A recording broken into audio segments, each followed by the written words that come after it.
Magandang tanghali Luzon, Visayas at Mindanao. Narito na ang nagkakaisa at pinakamalawak na pagbabalita. Sa pangunguna ng Presidential Communications Office na kinabibilangan ng Philippine Information Agency, Philippine News Agency, Presidential Broadcast Service, IBC at PTV, mula sa IBC 13, ako po si Princess Jordan. Ihahatid namin ang mga komprehensibo at mahalagang balita mula sa iba't ibang bahagi ng bansa. Mula naman sa PTV, ako si Alan Francisco. Ito ang Balitang Pambansa! Ngayong tanghali sa Balitang Pambansa, Malacanang, suportado ang peace rally na ikinasa ng Iglesia ni Cristo ngayong araw. Executive Secretary Lucas Bersamin, tiwalang magiging mapayapa at makabuluhan ang aktibidad. Commission on Elections, nanawagan sa mga politiko na huwag gamitin sa pamumulitika ang aktibidad ng INC. Peace rally ng Iglesia ni Cristo, walang pinapanigan ayon kay Sagip Party List Representative Rodante Marculeta. Pagkakaisa at pag-unlad, panawagan ng peace rally.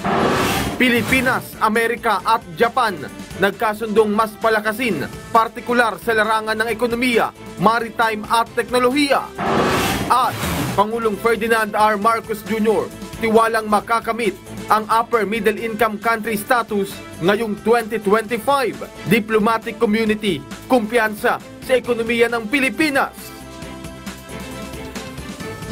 Una sa ating mga balita, naniniwala ang Malacanang na magiging mapayapa, matiwasay at makabuluhan ang ikinakasang peace rally ng Iglesia ni Cristo ngayong araw. Kaugnay niyan, inatasan ng Executive Secretary Lucas Bersamin ang lahat ng mga kinuukulang ahensya ng gobyerno na tumulong tulad sa pagpapanatili ng kapayapaan at paghatid ng serbisyong medikal sakaling kailanganin. Ayon kay Secretary Bersamin, ang mapayapang pagtitipon ay karapatan na ginagarantiya ng konstitusyon at patuloy na itinataguyod ng administrasyon. Umaasa rin ng Malacanang na sa pamamagitan ng aktibidad, ang mga ipahayag na opinyon ay makatutulong para mabigyang linaw ang mga usaping kinaharap ng bansa at maghahatid din ng tunay na pagkakaisa. Dagdag ni Bersamin, ang pagkilatis at paikinig sa lahat ng panig ang daan para bigyang linaw ang isang usapin. Puspusan naman ang ginagawang hakbang ng mga otoridad para mapanatili ang kaayusan at seguridad sa nagaganap na peace rally ng Iglesia ni Cristo sa Quirino Grandstand. Si Bien Manalo ng PTV sa Balitang Pambansa Live. Bien? Princess, sa huling tala ng Manila Public Information Office ay umabot na sa mahigit 1 milyong mga miyembro ng Iglesia ni Cristo ang dumating dito sa Quirino Grandstand para makiisa sa National Rally for Peace at inaasahang tataas pa ang bilang na yan bago magsimula ang mismong programa mamayang alas 4 ng hapon. Hinigpitan pa ang ipinatutupad na seguridad sa paligid ng Quirino Grandstand. Katunayan, mahigit 100 personnel kasama ang 2 light urban search and rescue teams mula sa Philippine Army's 525th Engineer Combat Battalion ang nakapwesto na sa paligid ng Quirino Grandstand. Naaalalay sa mahigit 5,000 pulis at higit 1,000 personnel mula sa MMDA. Naglaan na rin ng sapat na resources ang Office of Civil Defense National Capital Region para matiyak na magiging maayos at mapayapa ang peace rally. May nakapwesto na ring Metropolitan Manila Development Authority Mobile Command Center sa kahabaan nga ng TM Calao Street. At dahil sa inaasang dagsa ng mga tao, itinaas na ng Manila Disaster Risk Reduction and Management Office at Metro Manila Disaster Risk Reduction and Management Council sa red status ang lugar. Nakaantabay ang mga medical station na handang umalalay at sumaklolo sa mga mangangailangan ng tulong medikal. Nakatayo na rin ang tolda mula sa MMDA na maaring silungan kung bumuhos ang malakas na ulan. May mga portalet na rin sa paligid ng grandstand. 13 lugar sa iba't ibang dako ng Pilipinas ang makikiisa sa pagtitipon. Samantala, ilang kalsada naman ang pansamantalang isinara sa mga motorista na nagsimula kaninang alas 4 ng umaga. Kabilang dito ang Katigbak Drive at South Drive, Independence Road, Rojas Boulevard, Bonifacio Drive, P. Burgos Avenue, Maria Orosa Street, Finance Avenue, General Luna Round Table at Calao Avenue. Kaya inaabisuhan ng mga motorista na dumaan muna sa mga alternatibong ruta. Babantayan din, Princess, ang mga lugar na pinagdarausan ng mga kilos protesta. Princess, inanunsyo naman ng MMDA na pansamantalang isinara sa mga motorista ang ilang bahagi ng Mindanao Avenue bilang pagbibigay daan dito sa National Rally for Peace. At pinapayuhan din ang ating mga kababayan na dadalo dito sa rally na wag na magdala pa ng mahahabang payong at malalaking bag para hindi na maharang pa at masita pa dito sa Quirino Grandstand. At yan muna ang update mula dito sa Quirino Grandstand. Balik sa iyo, Princess. Maraming salamat, Bien Manalo ng PTV. Nanindigan naman si Sagip Party List Representative Rodante Marcoleta na nananatiling neutral ang Iglesia ni Cristo hinggil sa hindi pagkakasundo sa pagitan ni Pangulong Ferdinand R. Marcos Jr. at Vice President Sara Duterte. Gihit ng mambabatas na isa ring kilalang miyembro ng nasabing organisasyon, layunin lamang ng INC na itaguyod ang pagkakaisa at kapayapaan katulad ng ipinapakita nito sa isinagawang National Rally for Peace ngayong araw sa Quirino Grandstand, kung saan libo-libong miyembro nito ang dumalo. Binigyang din ni Marcoleta na walang pinapanigan ang INC pagdating sa sigalot, bagkus ay hinihikayat nito ang pagkakaisa ng bawat isa sa gobyerno bilang susi sa mabuting pamamahala. Mahigpit ang monitoring ng National Capital Region Police Office o NCRPO sa Peace Rally ng Iglesia ni Cristo ngayong araw sa programang Mike Abi Live. Sinabi ni NCRPO Public Information Office Officer in Charge, Police Major Mirna Diploma, na kasama sa kanilang gampanin ang pagtitiyak na walang casualty, pagtutok sa traffic, emergency response katuwang ang iba pang ahensya ng pamahalaan at iba pa. 5,000 pulis ang kanilang tinalaga sa area at may mga nakaantabay pang reserved force. Tiniyak din sa kanila ng INC na magiging mapayapa ang naturang aktibidad na nagsusulong ng pagkakaisa at kapayapaan sa bansa. Humigit kumulang 1.2 milyon na as of 9 a.m. ang bilang ng mga tao na nasa Quirino Grandstand at patuloy itong dumarami. At umaasa na magiging tahimik ang peace rally dahil mismo ang INC ay may mga lituntunay na pinapatupad sa hanap po nila. Kung sakali, merong ibang grupo na gustong humalo, halimbawa hindi naman membro ng INC, merong politiko dyan, merong alam mo na, gustong makisali, papayagan ba nyo sumama itong mga ito o hindi? Meron naman po tayong naka-ready na contingency plan kung anumang sitwasyon na darating o mangyayari. Kaya yung nabanggit nyo po, ay ready po ang mga senaryong ganyan ng NCRPO, sir. Ibinida ni Pangulong Ferdinand R. Marcos Jr. sa Diplomatic Corps na sa kabila ng mga hamong kinahaharap ng Pilipinas ay nananatiling matibay ang ekonomiya ng bansa. Pinasalamatan naman ng punong ehekutibo ang Diplomatic Corps sa pagsuporta nito sa mga programa ng pamahalaan. Si Clazel Pardilla ng PTV sa Balitang Pambansa. Ipinagmalaki ni Pangulong Ferdinand R. Marcos Jr. ang ekonomiya ng Pilipinas sa harap ng Diplomatic Corps sa kabila ng mga hamong kinaharap ng bansa. Sa kanyang talumpati sa Vadonor sa Malacanang, ibinida ni Pangulong Marcos ang matibay na pundasyon ng ekonomiya ng Pilipinas matapos maitala noong 2023 ang pinakamataas na GNI per capita na $4,335. Ibig sabihin, ang bawat Pilipino ay may bahagi ng kita ng bansa na katumbas ng 241,165 pesos. Kumpiyansa ang punong ehekutibo na maabot ng Pilipinas ngayong taon ang kita kada taon na itinakda ng World Bank para sa pagiging upper middle income country. Sa ilalim kasi ng administrasyon ni Pangulong Marcos, pinararami ang pagtatayo ng mga infrastruktura, pinadadali ang pagninegosyo at pinabubuti ang kalagayan ng bansa upang makahikayat ng mga dayuhang mamumuhunan at mapalakas ang ekonomiya. Kumpiyansa naman ng Diplomatic Corps sa ekonomiya ng bansa sa ilalim ng pamumuno ni Pangulong Ferdinand R. Marcos Jr. Ayon kay Apostolic Nuncio sa Pilipinas, Archbishop Charles Brown III, naging positibo ang datos sa inflation, paglago ng ekonomiya at bilang ng may trabaho na nagbibigay ng pag-asa para sa mas maliwanag na kinabukasan. This government is committed to accelerating infrastructure investments, enhancing the ease of doing business, and boosting national competitiveness. These will support businesses, attract foreign investments, and spur higher economic growth.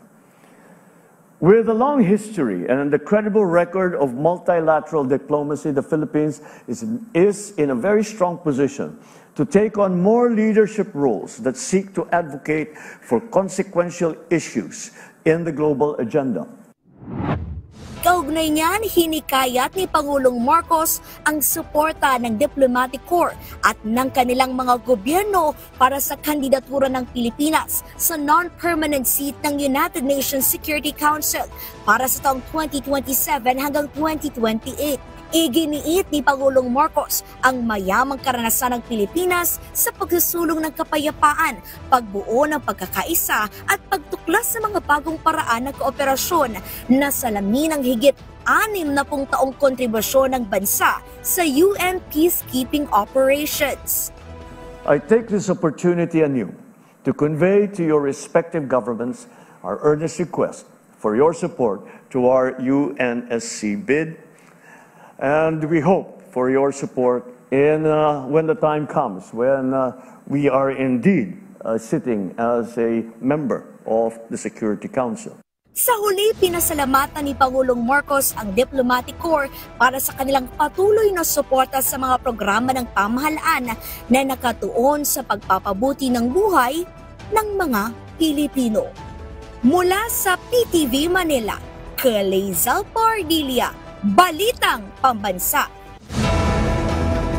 Tiwala si Pangulong Marcos na maaabot ng Pilipinas ang upper middle country status ngayong 2025.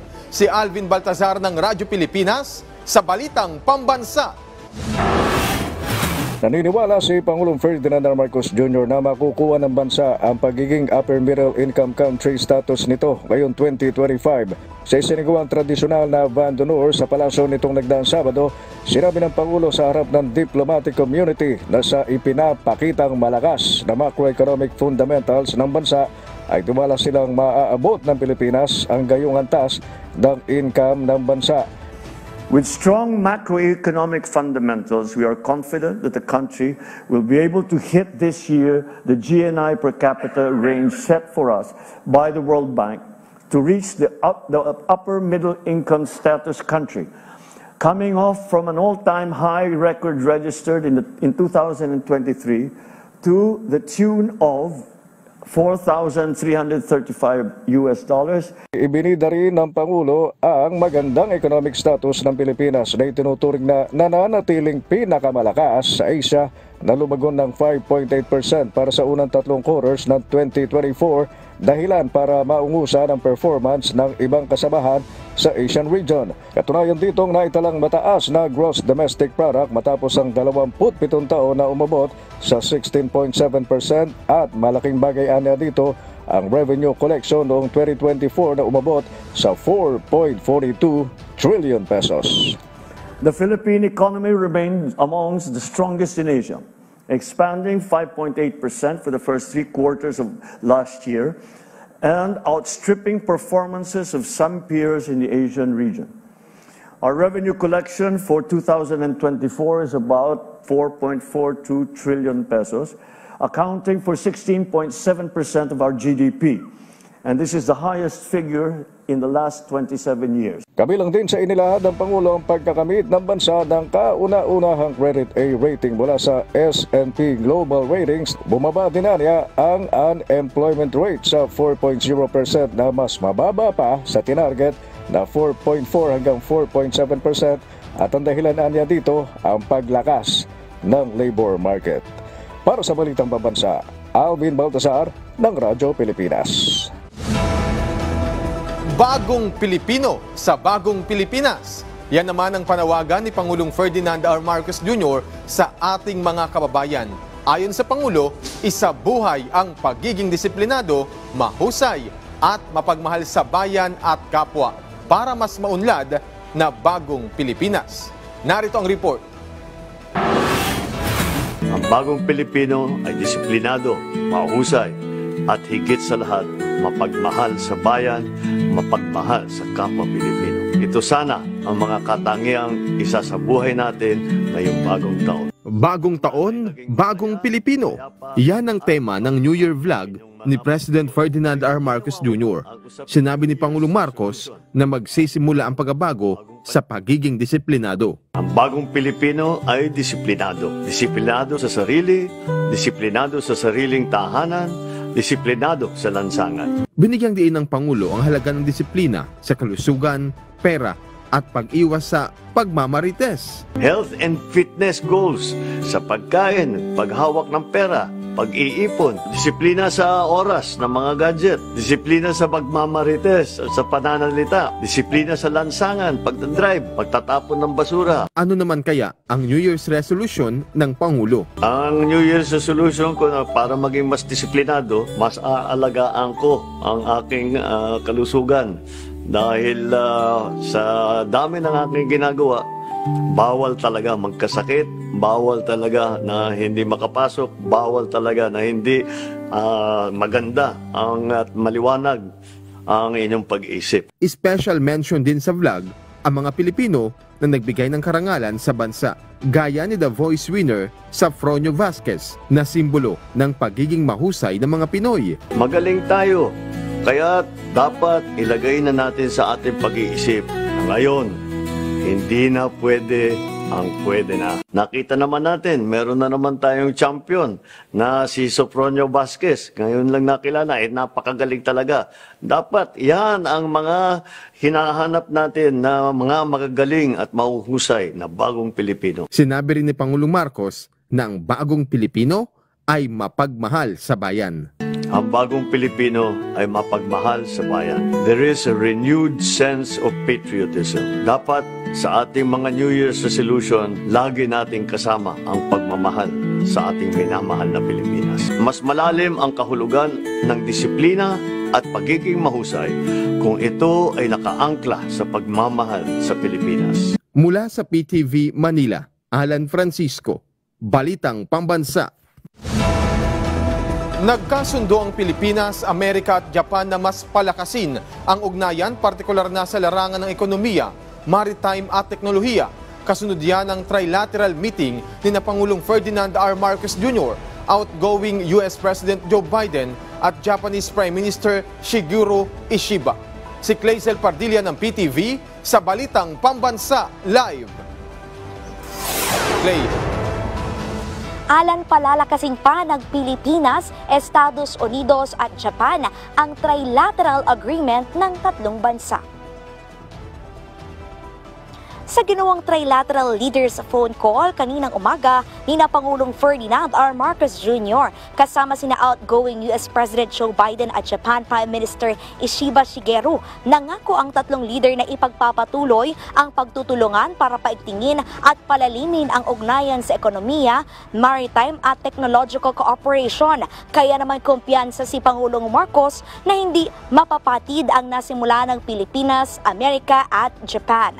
Matatandang noong Abril 11, 2024, nagdaos ng Trilateral Summit sa Washington sina Pangulong Marcos, outgoing US President Biden at dating punong ministro Fumio Kishida ng Japan, kung saan muling napagtibay ang kanilang adhikain na itaguyod ang kapayapaan, ligtas at maunlad na Indo-Pacific region na nakaangkla sa demokrasya, rule of law at karapatang pantao.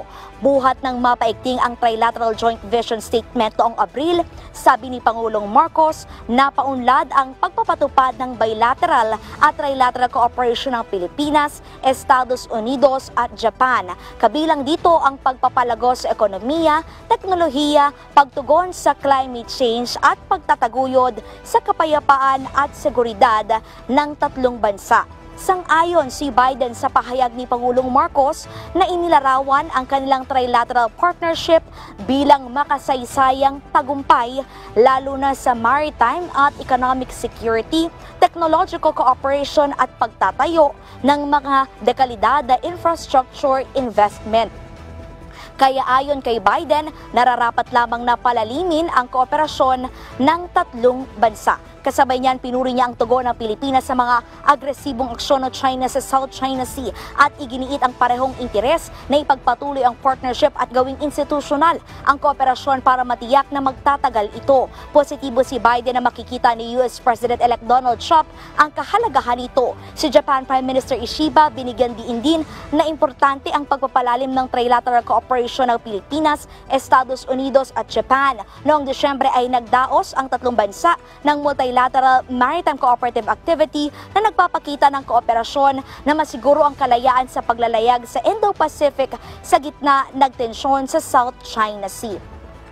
Samantala, alang sa press briefing naman sa Malacanang kanina, inihayag ng Department of Justice na nasampahan na ng kaso ang 30 pulis na naugnay sa planting of evidence at mishandling ng isang high-profile case kaugnay sa pagkakasamsam ng bilyong-bilyong pisong halaga ng shabu sa Maynila noong October 2022. Ayon sa DOJ ay matibay anya yung ebidensya ng ahensya para makulong yung mga sangkot na pulis. Kaugnay niyan magsasagawa ang Philippine National Police ng malawakang investigasyon sa hanay ng pulisya at magsasagawa ng backtracking simula 2016 kung kailan posible anyang nag-ugat yung pagre-recycle ng droga dahil sa maling reward system na pinairal noon. Yan na muna ang latest. Balik sa iyo, Alan. Maraming salamat, Glaizel Pardilla. Mayroon namang paalala ang COMELEC para sa mga kakandidato na planong makiisa sa Peace Rally na isinasagawa ngayon ng Iglesia ni Cristo. Si Luisa Erispe ng PTV sa Balitang Pambansa. Luisa? Princess, nagpaalala nga ang Commission on Elections sa mga kakandidato o politiko na huwag nang makisawsaw sa ginagawa ngayong peace rally ng mga miyembro ng Iglesia ni Cristo. Ayon mismo kay COMELEC Chairman George Erwin Garcia, pwede namang sumuporta pero huwag na sanang makiepal pa sa banal na pagtitipon ng INC kung maaari. Tulad ng naging traslasyon noong nakaraang linggo, galangin din ang naturang aktibidad. Sabi naman ng COMELEC, wala namang masama na sumali sa pagtitipon pero sana ay huwag na doon mangampanya o mamigay ng mga campaign materials para hindi magkaroon ng gulo. Sa panig naman ng komisyon, balakian niya ang paggalang at suporta nila sa aktibidad at kaisa sila sa adhikain ng mga miyembro ng INC na magkaroon ng kapayapaan sa bansa pagdating sa usaping politika. Samantala, Princess, sabi naman ng COMELEC, kahit may pagtitipon ngayon sa grandstand at sa iba't iba pang panig ng bansa ang INC, hindi naman mawawala ang mga checkpoints ng Philippine National Police at Armed Forces of the Philippines para sa election gone back. Kaya mahigpit nilang paalala sa mga politiko at sa mga lalahok sa pagtitipon na huwag nang magdala ng kahit anong armas kung hindi naman sasali sa exemption. At yan ang muna ang latest. Balik muna sa iyo, Princess. Maraming salamat, Luisa Erispe ng PTV. Hinihikayat naman ng lokal na pamahalaan ng Quezon City ang mga motorista na dumaan sa bagong gawang northbound diversion road ng Mindanao Avenue. Ito'y matapos isara ng Metropolitan Manila Development Authority o MMDA ang portion o bahagi ng Mindanao Avenue para sa isasagawang Metro Manila Subway Project Phase 1 kung saan itatayo ang tandang Sora Station Box kaya kinakailangang isara ang naturang kalsada.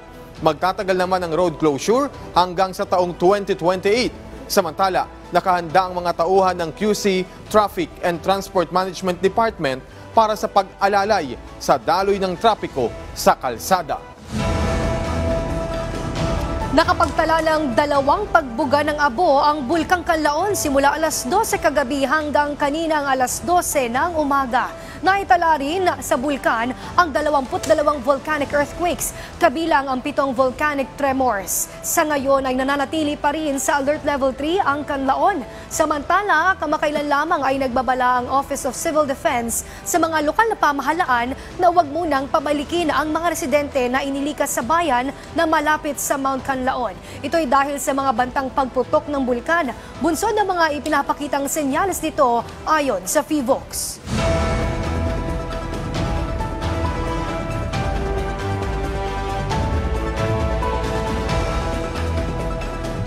Samantala, abangan naman sa programang Bagong Pilipinas Ngayon ang panayam kay DSWD Secretary Rex Gatchalian kung saan ilalatag ang mga proyekto at programa at tatalakayin din ang mga mahalagang usapin sa kagawaran.